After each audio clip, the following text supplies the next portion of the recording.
what's wrong, but something isn't right. Don't feel I belong in the light. Passion has gone and love's taken flight. Things just feel heavy tonight. I'm tasting no tears, I'm fighting no fears, but still there's a hole in my heart. Not on my own, but I feel it sometimes. Wondering what should I do? For reasons unknown, I don't need to decide. It's true that I don't have a clue. I'm tasting no tears, I'm fighting no fears, but still there's a hole in my heart. I'm wasting no time, I'm losing my mind, here till the day I depart. Don't know what's wrong, something isn't right. Don't feel I belong. Welcome back, folks. Mark here from my Backwood Adventures. Beautiful day, southwest Nova Scotia, plus 11 I think right now. It actually feels a lot warmer. I think it's going to get a lot warmer in the 20s, I think. Celsius, that is. But beautiful day. The black flies will be out, I'm sure. We got some bug spray. Hopefully that'll keep them away for a bit. You just saw me filling my loop tank. What you saw me putting in there, well, we're mid-May here now, so I can switch over to water, strictly water. Typically in the wintertime I'll use washer fluid, and but I always use a little blend of pine sol and dish soap. Probably a cup of pine sol per tank and a couple squirts of dish soap. I've seen that on the internet a few times, and seems to be working well. Keep the blades clean and lubed, and so I just continue to use that with my water. The other thing I want to mention, I had a few comments on my last video that my log dogs were on backwards, and so I'm going to flip those around today, and I'm going to mill. Here, I'll just show you here. I scored a load of spruce logs here this morning, so it's going to be for the cabin build. Got to get some boards and some 2x4s to board up the floor, so I'm going to be milling some of that this morning. But before we get milling, apparently my log dogs are pointing the wrong way. They should be pointing the other way, apparently. So I didn't realize. They seem to be working okay that way, but I'm going to try them. I'm going to flip them around and see if that's going to make a difference. Apparently it's going to make a world of difference. But anyhow, another thing I want to show you is I was showing you guys, and I didn't really talk about this very much. I put a little blurb there, but about these log stops here. Let me get this one out. See this one here? Oh, there you are. Oh, focus. There he is. So yeah, it's been hit. It's the only one, but it's been hit a couple times, as you can see. So what I'm going to do with those, I'm going to put some marks on those, which is and also a recommendation or a little helpful hint I got from the comments, which I appreciate it very much. I appreciate all these little tips and tricks, because they certainly help me out. As far as the log stops, I'm gonna go start from 1 inch, because I don't usually cut anything thinner than 1 inch. I mean 3/4 inches sometimes, but I'm gonna start at 1 inch, and I'm gonna go so I'll know the height.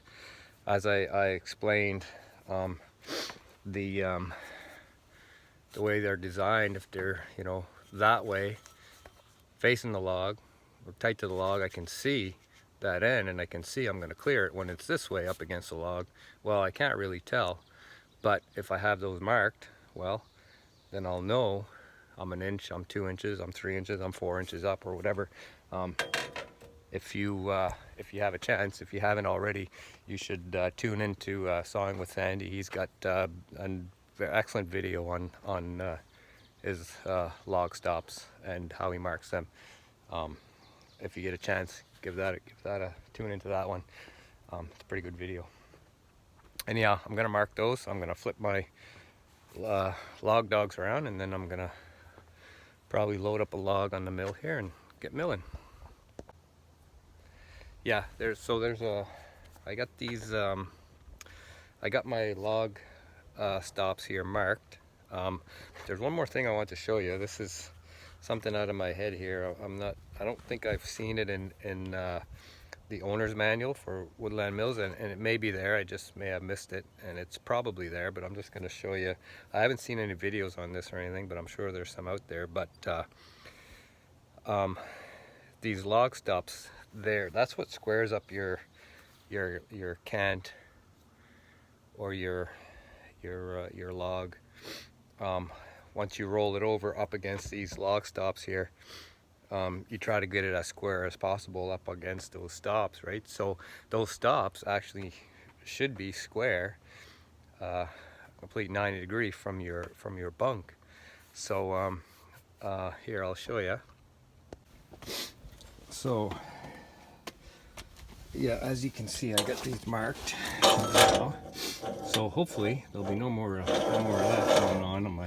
It's hard on blades, obviously, but up in the back here, there's threaded holes.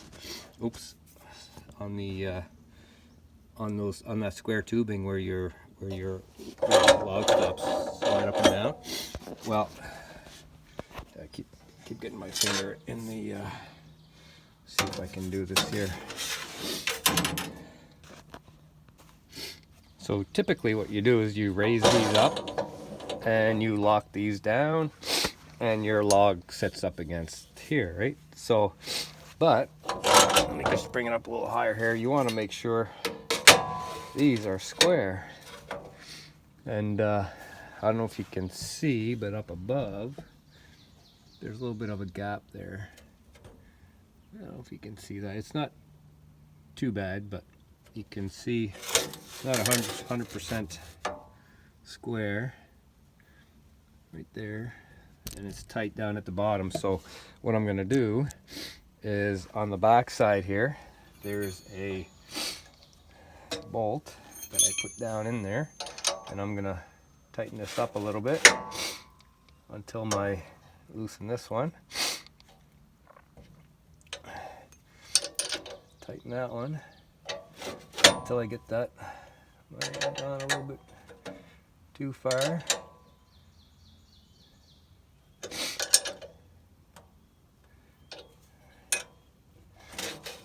Right about there. So I got that that log stop is going to be square. She's square now, so I'm going to lock that down with that. I got a nylock nut there. I'm going to hold this one. I'm just going to lock that down.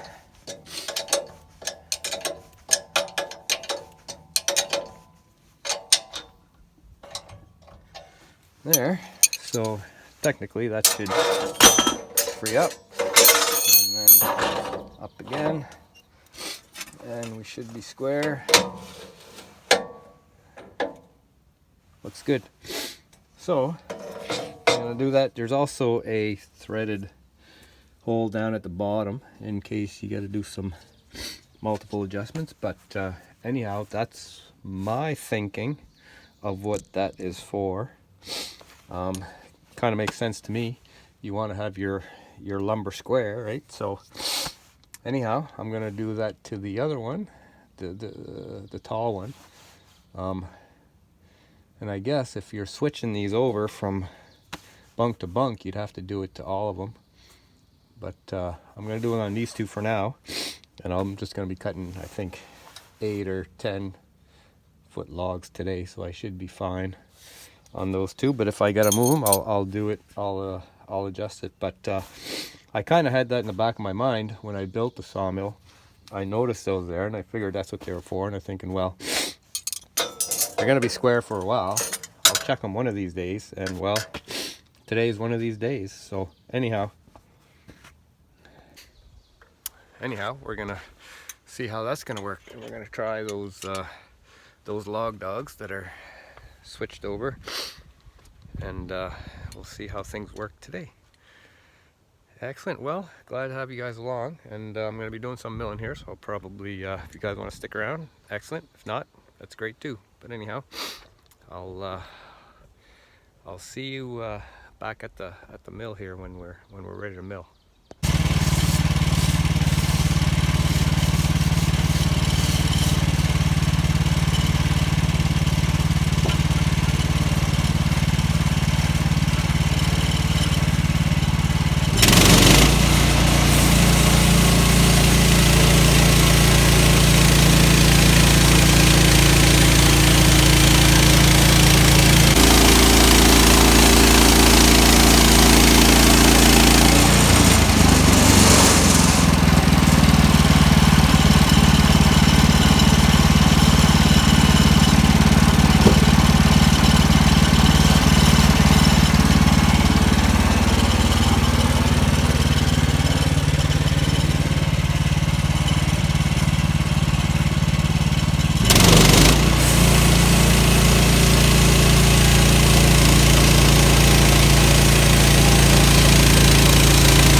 Well, folks, it's gonna be it for me today. My allergy medication doesn't seem to be cutting it today. Wow, bad allergies today for some reason. I don't know why, but I'm gonna try to edge these boards that I got left here. I got 8 nice spruce boards. I got that pine I cut out of my pile there. My pine boards, or pine logs. I think I got 6 or 8 6-inch boards out of that, plus the ones I got to edge here. So anyhow, I'm gonna call it today. I might not even edge those boards today. I might just call it, and then tomorrow's another day. So anyhow, thanks for coming along, and hope you're enjoying. And until next time, like I say, get outdoors when you can. Enjoy the bugs, fresh air, allergies and all. And be kind, be safe, and see you next time.